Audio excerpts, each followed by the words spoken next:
약할 때 강함 되시는 나의 보배가 되신 주 나의 모든 것. 주 안에 있는 보물을 나는 포기할 수 없네. 주 나의 모든 것. 예수 어린 양 존귀한 이름. 예수 어린 양 존귀한 이름. 십자가 죄사하셨네. 주님의 이름 찬양해. 주 나의 모든 것. 쓰러진 나를 세우고 나의 빈잔을 채우네. 주 나의 모든 것.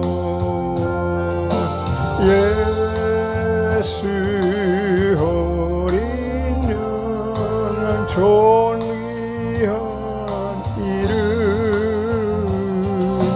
예수 어린 양 존귀한 이름.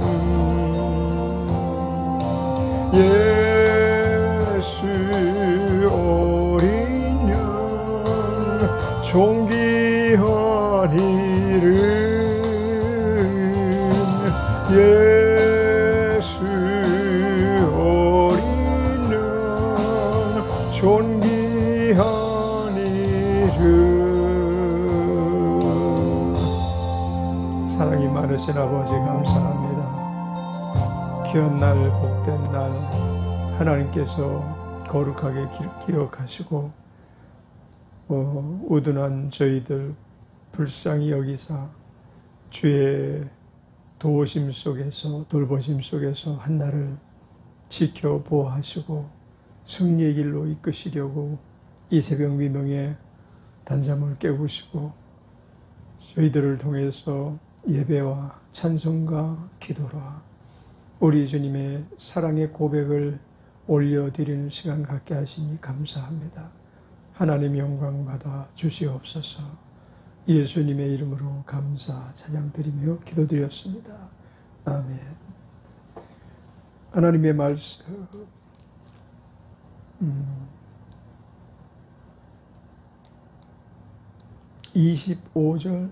5장 갈라디아서 5장 25절과 26절 두 여절 같이 읽겠습니다. 만일 우리가 성령으로 살면 또한 성령으로 행할지니 헛된 영광을 구하여 서로 격동하고 서로 투기하지 말지니라. 아멘. 갈라디아서 5장 15절에 만일 서로 물고 먹으면 피차 멸망할까 조심하라 라고 말씀하신 내용이 있죠. 13절에 형제들아 너희가 자유를 위하여 부르심을 입었으나 그러나 그 자유로 육체의 기회를 삼지 말고 오직 사랑으로 서로 종노릇하라. 온 율법은 내 이웃 사랑하기를 내 몸같이 하라 하신 한 말씀에 이루었나니 이렇게 말씀하시면서요. 우리가 이제 육체의 소욕을 살아가는 사람들과 성령의 소욕으로 살아가는 사람들에 대해서 어제 이제 잠시 은혜를 나눈 그런 내용 안에 그럼 결론은 무엇인가 하면 그러면 왜 우리가 성령의 소욕 안에서 성령의 돌보심 안에서 성령의 기름 부으심 안에서 살아야 하는가? 그 결론은 바로 우리가 오늘 읽은 말씀 25절로 26절 만일 우리가 성령으로 살면 또한 성령으로 행할지니 헛된 영광을 구하여 서로 격동하고 서로 투기하지 말지니라 라고 말씀하신 그 내용 안에서 우리가 그 결론을 말씀의 결론을 이제 찾아볼 수 있을 것입니다. 오직 성령의 열매를 맺는 삶, 그 성령으로 행할지니라는 말씀 안에서 또한 연결돼야 될 부분이죠. 성령의 열매는 그럼 무엇인가 하면 사랑과 희락과 화평과 오래 참음과 자비와 양선과 충성과 온유와 절제니 이 같은 것을 금지할 법이 없느니라. 그러니까 그 법을 금지할 법이 없다는 이야기는 아주 최상의 법이라는 거예요. 이 법은 인간들이 지켜야 될 최상의 법이라는 거죠. 그 누구도 금지할 이유가 없는 법이다. 하나님께서마저도 금지하시는 내용을 그 안에 담지 않고 계시다. 우리 음식 같은 걸 먹을 때 이 음식을 먹어도 되겠는가? 이 음식을 먹고 내 몸에 건강에 문제가 생기지 않겠는가? 그런 생각을 수시로 하게 되죠. 구한말의 그 마지막 공주였던 덕혜옹주는 늘 물병을 지니고 다녔대요. 그 물병을 지니고 다닌 이유가 그 어머니가 항상 집에서 물을 담아서 가지고 다녀라. 그리고 그물만 먹어라. 왜 그물만 먹어야 했는가 하면 누군가가 너를 독살할지도 모른다. 일제 식민 시대에서 사는 백성들의 가장 특히 이제 그 왕실에 속한 사람들이 가지고 있는 두려움. 일제가 이 한민족의 정기를 말살하기 위해서는 왕실을 처단해야 되니까, 왕실을 정리해야 되니까, 그러니까 왕실의 사람들을 그 이유 없이 이렇게 죽이고 그리고 또 볼모로 데려가고 이런 만행을 많이 저질렀어요. 그래서 그 음식을 먹을 때 항상 주의해서 먹어야 되고, 그 다음에 그 물 같은 것도 밖에 나가서 절대로 다른 물을 먹지 마라. 집에서 가져간 물을 먹어라. 그래서 보온병을 당시에 이제 그걸 마법의 병이라고 그렇게 불렀대요. 그때 막 보온병 같은 것들이 개발돼서 발명이 돼서 뜨뜻한 물을 담고 보온하게 하고 또 집에서 가져다 물을 밖에서도 먹을 수 있게 하기 위해서 만든 병이겠죠. 그 보온병에다가 담은 물을 꼭 끝까지 그렇게 지니고 살았다는 거예요. 우리가 살기를 원한다면 우리를 죽이는 법 아래에 있으면 안 돼요. 우리를 망하게 하는 법 아래에 있으면 안 돼요. 왜냐하면 인간은 어차피 법 아래 소속되어 있는 사람들이에요. 법이 없는 자는 결코 살아있는 자가 아닌 거예요. 살았다 하나 살아있는 게 아니고 죽은 자죠. 왜냐하면 심판이 그 앞에 있을 것이니까. 왜냐하면 범죄자들을 결코 세상에서도 방치하지 않잖아요. 경찰이 있는 이유는 치안을 유지하기 위해서죠. 범법자들을 관리하기 위해서 경찰은 어느 나라에든 있어요. 그 경찰은 범법자들을 혹독하게 다스릴 수 있는 권한이 있어요. 그리고 법에 따라서 그 형량을 내리고 당신은 몇 년 동안 감옥에서 살아야 된다. 혹은 무기징역 혹은 사형 이런 언도하는 판사들이 있잖아요. 판정관들이 있어요. 그래서 법이 없이 마음대로 살 수 있는 게 아니에요. 하나님 나라도 법 없이 사는 사람들이 사는 곳이 아니에요. 하나님 나라에도 반드시 법을 지키는 자들이 그 하나님 나라라는 바운더리 안에서 살 수가 있는 거예요. 그래서 처음에 허락하신 것이 죄를 예단하는, 죄를 판정하는 율법을 주신 것이죠. 그런데 그 율법에 거치지 않는 자가 아무도 없는 거라는 거죠. 세상에 그 누구도 법 없이 살 수 있는 사람은 없다라는 것을 그러니까 선포하신 거죠. 법 아래 너희가 살아서는 결코 안 된다.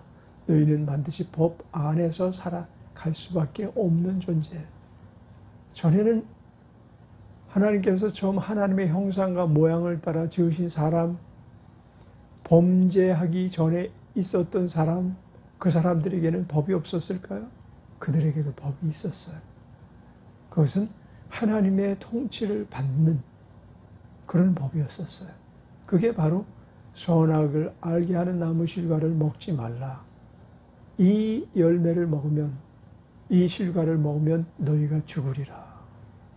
그러니까 법은 그 최종적으로 그 법을 범한 자에게는 사형, 선고, 사망, 선고가 반드시 내려지게 되는 거죠.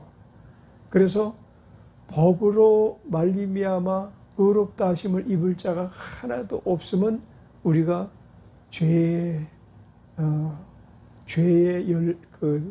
씨앗이 우리 몸에 우리를 죄 가운데 태어나게 하신, 그래서 부모의 죄, 우리 부정모혈이라고 하죠. 부정모혈의 그러한 그 생명체로 태어났기 때문에 그 법의 문제를 해결했어야만 되는 거죠.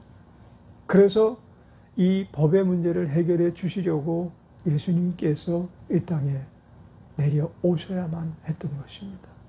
하나님께서 정하신 그 법에 대해서 아무도 통과할 자가 없었기 때문에, 모든 사람이 죄 가운데 있었기 때문에, 죽음에서 벗어날 수 있는 자가 아무도 없었기 때문에 하나님은 애당초 우리를 자신의 형상과 모형을 따라 지으셨거든요. 그건 뭘 말씀하시나요? 하나님의 선하시고 인자하시고 그리고 사랑이 많으신 기쁨을 갖고 세상에서 살아갈 수 있게 태어나게 하신 것이 바로 인간인데, 이 인간의 이와 같이 흠결 없는 삶에 상당히 위해를 가할 수 있을 존재가 있었다는 거죠. 그 존재가 성경에는 직접 언급하지 않지만 타락한 천사, 그리고 하나님 앞에 형벌을 받아서 내어 쫓김을 받은 자들, 하나님께 소속되어 있었으나 이제 하나님의 소속에서 벗어나 법 없이, 하나님의 법 없이 반역을 범하고 살아가는 무리들, 악의 영과 공중 권세잡을 잡은 그 원수 마귀의 세력을 말하는 거죠. 그 세력이 에덴 동산에 침입해 들어옴으로 인하여 그들이 이제 그 불법자들이 유혹하는 그 유혹에서 이길 수 있는가라는 부분에 대해서 하나님이 보시기를 원하셨던 것 같아요. 그런데 그들은 결국 무너지고 말았죠. 하나님이 정하신 법을 지키지 못하고 유독 하나님께서 요구하신 그 일에 대해서 아주 부정적인 행동을 가했던 거예요. 그래서 그 행동이 어떠한 행동이었는가 하면 악령으로 말미암아 나타난 행동이죠. 악령으로 그들이 삶을 살기 시작한 것이 바로 선악을 알고 선악을 알게 하는 열매를 따먹은 것이죠. 그래서 이제 인간들은 다 그와 한 그 조상에서 태어난 사람들이 돼서 김씨 가문에서 태어나면 영원히 김씨인 거예요. 박씨 가문에서 태어나면 영원히 박씨인 것처럼 우리는 죄의 부모 밑에 태어났기 때문에 이 죄의 문제를 해결하지 않으면 안 되는 거죠. 근데 이 죄의 문제를 율법으로 해결해봐라 하고 주었지만 그 율법을 지킨 자가 그 율법을 지킬 수 있는 자가 아무도 없었던 것입니다. 그래서 하나님은 그 율법과 더불어서 믿음의 법을 미리 아브라함을 통해서 보게 하시고, 누군가 대신 제사를 하나님 앞에 드려서 인류의 그 모든 죄의 문제를 해결해 주실 것을 우리에게 고지하셨어요. 여자의 후손이 뱀의 후손을 밟을 거, 머리를 밟고, 뱀은 여자의 후손의 발을 밟을 것이고, 그리고 여자의 후손은 뱀의 후손의 머리를 밟을 것이다라는 말씀. 그것이 창세기 기록되면서부터 이 법이라는 것이 다른 법이 또 있구나, 세상을 이길 법이 또 있구나라는 것을 우리에게 언급하시고, 그리고 노아의 심판에서도 하나님께서 구원받을 자를 구별하여서 다시금 그들을 통해서 새로운 세상을 만들기를 원하시는 그런 모습들을 보여주셨잖아요. 그리고 이제 드디어 때가 이름에 베들레헴에서 예수 그리스도께서 동정녀 마리아의 몸에서 태어나셨어요. 동정녀 마리아의 몸에서 그냥 태어나신 게 아니고 성령으로 잉태하사 동정녀 마리아에게서 태어나신 것입니다. 그래서 이제 하나님이심에도 불구하고 사람의 몸을 갖고 이 땅에 임하신 목표가 무엇인가 하면 인간의 죄의 문제를 해결해 주시고 사망의 문제를 해결해 주시고 모두 얽혀 있었던 종의 신분을 갖고 노예의 신분을 갖고 원수 마귀에게 예속돼 살아가고 있는 그들을 구원하시기 위해서 이 예수 그리스도께서 2000년 전에 이 땅에 오신 것입니다. 그래서 우리는 구약이라는 그런 법이 있고 신약이라는 법이 있는데 구약의 법은 논단의 법이고 신약의 법은 결국은 은혜의 법이었던 거죠. 그 은혜라는 것이 믿음으로 우리를 구속하시고 우리를 건져내시고 이제 살게 하시는 법이었던 것입니다. 그래서 이제 우리는 첫째로는 그 24절에 보면 그리스도 예수의 사람들은 다시 말하자면 예수 그리스도의 구속함을 입은 사람들이 된 것입니다. 이 부분이 우리에게 있어서 마귀가 근접할 수 있는 엄청난 축복인 것입니다. 우린 모두 예수의 사람이 되어야 될 줄 믿습니다. 예수의 사람이 곧 하나님의 자녀요 예수 그리스도의 신부될 자들이고 그리고 천국에 이르러 영원히 하나님의 영광을 위하여 노래하고 하나님의 영광의 나라의 그 한 부분이 되어서 자녀의 신분으로서 천사도 흠모할 만한 신분으로 다시금 하나님 나라로 복귀하여 살아갈 자들인 것입니다. 우리가 이 땅에서는 잠시 잠깐 후면 누구나 막론하고 유명한 자나 무명한 자나 또한 부유한 자나 가난한 자나 어린 자나 늙은이나 또 지식이 많은 자나 무식한 자나 할 것 없이 다 생명을 내려놓을 때가 옵니다. 어떤 사람은 좀 젊었을 때 질병으로 생명을 내려놓기도 하고 어떤 사람은 나이 많아서 100세 이상을 살고 나서도 그 100세 이상 살은 그 저력을 끝까지 유지하지 못하고 결국은 생명을 빼앗길 날이 오는 거예요. 육신의 생명을 육신을 가진 자들은 다 육신의 생명을 마감할 때가 오는 것입니다. 그럼 우리에겐 육신의 생명만 있는 게 아니고 우리에게는 영적인 생명이 있죠. 영의 신분을 회복한 사람들이기 때문에 우리 그릇 안에는 이전에 우리가 예수의 사람이기 이전에는 그 안에 악령이 우리를 지배하는 세력으로 존재했었습니다. 그것은 영의 삶이긴 했지만 이것은 악령에 소속된 삶이었던 것입니다. 그래서 인간은 누구든지 영으로 살아가는 거예요. 그런데 하나님께서 인정하지 않는 영, 심판받은 영, 생명을 잃어버린 그 영의 그 영을 빌려서 사는 자들은 육신이 떠나가면서 결국은 마귀와 함께 심판을 받게 되고 지옥 불못에 떨어져서 영원히 형벌을 받는 삶을 그래서 두 번째 사망의 해를 입고 사는 자들이 되는 것입니다. 그런데 우리가 예수의 사람들은 어떤 사람들입니까?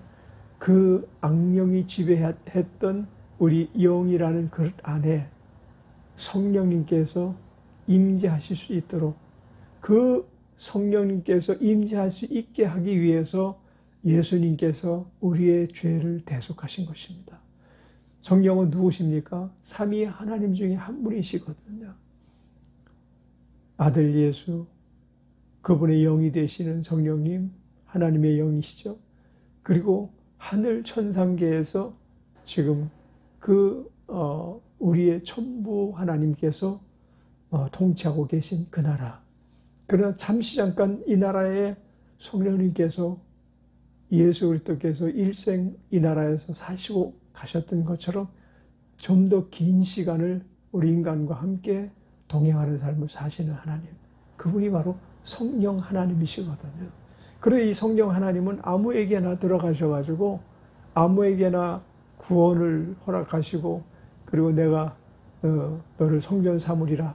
그리고 내가 너희 안에 거하리라 라고 하시는 것이 아니고 예수님께서 허락하시는 분, 예수님의 피로 구속함을 입은 자들, 그분 안에서만 그분은 하나님으로서 넉넉한 자격을 가지고 예수 그리스도와 동일체이심으로 예수 그리스도의 뜻을 온전히 이루시는 가운데 우리를 지키시고 그와 함께 살게 하셨으니, 그래서 오늘 만일 우리가 성령으로 살면 또한 성령으로 행할지니 라는 말씀을 하시는 거죠.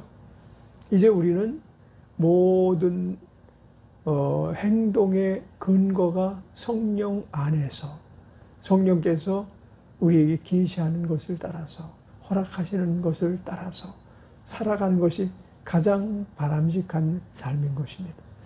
그래서 어제도 말씀드렸던 것처럼 우리가 예수 그리스도의 자유함을 소유할 수 있는 유일한 길, 우리 예수님이 허락하신 모든 복을 받을 수 있는 유일한 길, 오직 하나밖에 없는 유일한 법, 그것이 곧 갈라디아서 5장 16절의 말씀이라고 그랬죠. 내가 이르노니 너희는 성령을 쫓아 행하라. 그리하면 육체의 욕심을 이루지 아니하리라. 왜 우리가 성령을 따라서 살아야 되는가 하면, 성령으로 말미암아 모든 삶을 살아야 하는가 하면, 우리가 성령을 쫓아 행하지 아니하면 육신의 소욕이 다시금 우리를 지배하게 되어지는 것입니다. 예수 믿고 교회당 와서 하나님 앞에 찬양을 드리고 기도하고 그리고 또 예배를 드리고 나가서 일주일 동안 전혀 하나님과 관계없이 살아가고 있다면 불안한 삶인 것이죠. 사실은 주일날 드리는 예배가 소중한 예배인 건 틀림없지만 그와 같이 일주일을 살겠습니다 라는 고백인 거예요. 주일날 우리가 하나님 앞에 거룩한 삶을 살아라 라는 말씀을 듣고, 또한 서로 사랑하며 살아라 라는 말씀, 또 주께서 기뻐하시는 대로 살아라, 주의 뜻대로 살아라 하고 이제 권고를 듣고 그리고 은혜를 힘입었으면 나아가 살아갈 때 이제 일주일 동안 그렇게 살겠습니다 라고 결단하고 나아가는 것입니다. 세상으로 나가서 세상의 일을 하지 않을 수가 없죠. 우리가 세상에 살기 때문에 주님께서 그래서 일하지 않는 자는 먹지도 말라라고 말씀하셨어요. 우리는 빈들거리면서 그저 아무 일도 하지 않고 살아갈 수 있는 법 안에 있는 사람이 아니에요. 실상은 우리가 일해야만, 그래야만 정말 인간답게 살아갈 수가 있는 거예요. 그 일이라는 것이 여러 종류로 분류할 수가 있죠. 그러나 육체적인 노동이라는 부분도 참 중요해요. 왜냐하면 이 일을 하지 않고 만약에 운동을 하지 않으면 우리 몸이 오래 살질 못해요. 30, 40세에 40대에 돌아가신 임금들이 있어요. 또 그보다 더 일찍 돌아가신 임금들도 있어요. 왕이면 누굽니까? 가장 좋은 거 먹는 자예요. 가장 좋은 잠자리 가지고 있는 자예요. 삶의 환경 가운데서 누구도 소유할 수 없는 것을 다 소유한 사람이지만 대부분의 왕들은 단명했어요. 이 시조선 500년 역사를 통해서 왕들이 장수한 왕이 거의 없어요. 50대에 돌아가시고 더러는 60대까지 살았지만 40대에 돌아가신 분, 물론 자연 수명을 다하고 돌아가신 게 아니에요. 다 질병으로 돌아가셨어요. 근데 그분들이 이석이라는 마지막 왕자, 지금도 살아계신지 모르겠는데 그분이 그런 얘기를 했어요. 우리의 임금님들이, 우리 국왕들이 왜 그렇게 일찍 돌아가셨는가 하면 운동을 너무 안 해서 그랬다는 거예요. 차라리 전쟁을 하면 말타기 하고 훈련하고 뭐라고 그래요? 전쟁 연습을 하는 그런 훈련을 끊임없이 했을 텐데, 그런 태평시대를 살아갔던 임금들은 너무 좋은 걸 잡수고, 그래서 당뇨병이 아주 거의 오지 않을 수 없는 그런 환경 속에서 사셨던 거죠. 의학은 발달되지 않은 시대에 또 왕이라고 해서 함부로 대할 수도 없어서 왕의 손목에 실을 매가지고 그거를 이렇게 길게 늘어뜨려서 문틈에 이렇게 끄집어내서 의사가 그거 떨리는 것 보고 왕을 칭찬했다고 하니 얼마나 참 무지한 것이었었어요. 그 왕이 그 쓸데없는 어떤 삶의 규칙 안에 갇혀져 가지고 단명했던 거죠. 일하는 자는 먹지도 말라. 이거 하나님이 주신 우리에게 건강 비결 중에 하나잖아요. 근데 일을 할 때 우리는 그러면 어떻게 일해야 하는가 하면 먹고 살기 위해서 세상의 육신의 정욕, 안목의 정욕, 이생의 자랑을 따라서 그 욕구를 채우기 위해서 일하는 것이 아니라 하나님의 일이라는 단어를 그 앞에 붙여야 되겠죠. 나가서 노동을 하더라도 이것은 하나님의 일이다. 하나님께서 나의 가정을 지키게 하는 일이요, 하나님께서 건전하고 건강하게 살게 하라는 일이요. 그런데 그 일을 하면서 헛된 영광을 구하지 말라는 거죠. 일이라는 것을 열심히 하면서 헛된 영광을 구하면 안 된다는 거예요. 그리고 서로 격동하고 서로 투기하지 말지니라. 이것은 우리가 세상에 나가서 노동하면서 하는 그 일이 아니라 모든 일, 다시 말하면 선교의 일, 교회를 섬기는 목회자의 일, 그리고 또 성도들의 일, 그 모든 봉사적 일, 심지어 전도까지도 모든 일 안에 우리 주님께서 사도 바울을 통해서 새롭게 정해 주시는 또 다른 법이죠. 그죠? 또 다른 법인 거예요. 첫째로는 우리가 성령으로 살아야 된다라는 법. 이거는 절대적인 법인 거예요. 정말 우리가 그리스도인으로서 예수 그리스도의 사람으로 살기를 원한다면 성령으로 말미암아 예수 그리스도의 신분을 유지할 수가 있는 것입니다. 육체와 함께 그래서 그 정과 욕심을 십자가에 못 박아야 된다는 이유는 우리 육체는 자꾸만 우리를 옛사람의 습관을 따라서 살기를 원해요. 그래서 그 옛사람을 십자가에 함께 예수 그리스도와 함께 못 박고 나서 그 다음에 그 자기가 자행자족하게 했던 육신을 따라 살던 삶의 방식에서 벗어나 성령을 따라 살라는 것입니다. 우리는 이 일이 이상한 사람들이 말하는 것으로 들려서는 안 되고 정말 주님께서 신약의 중심 안에 아주 중심 사상으로 볼 수 있는 내용이 바로 성령 안에서라는 거예요. 예수 그리스도께서도 제자들에게 부활하신 다음에 오셔서 너희가 성령을 받으라. 성령이 그들에게 임하심에 그들이 방언을 말하고 그리고 또한 전도 사역을 시작했던 것을 우리는 사도행전에서 보면 알 수 있잖아요. 사마리아 땅끝과 유대와 사마리아 땅끝까지 내 증인이 되리라. 오직 성령이 너에게 임하시면, 오직 우리가 성령의 도우심 안에서 성령의 아주 철저히 결박당한 자처럼 그분의 뜻을 고수하면서 살아갈 수 있다면 진정 복 있는 사람이에요. 육신의 정욕, 안목의 정, 이생의 자랑, 육신의 소욕 안에서 벗어난 사람이라면 가장 자유를 누릴 수 있는 사람이에요. 어제도 말한 것처럼 우리를 자유케 하지 못하는 것이 육신의 소욕이에요. 육신의 소욕은 우리를 끊임없이 법으로 결박당하게 해요. 육신의 소욕은 사망으로 결박당하게 해요. 육신의 소욕은 다른 사람과 다툼을 불러오게 합니다. 그리고 심지어 그것이 부부간에도 육신의 소욕이 지배를 당하게 되면 그 다툼의 원인이 되고 서로가 투기하는 원인이 되는 거예요. 그러나 성령의 소욕은 하나 되게 하는 것입니다.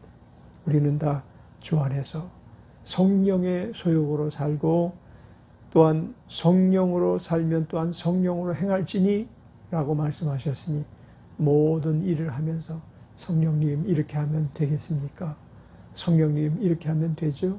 라는 것을 묻지 않아도 저절로 그분과의 교통을 이루며 살아갈 수 있는 복된 그리스도인 사람, 예수의 사람이 되시기를 주의 이름으로 축원합니다.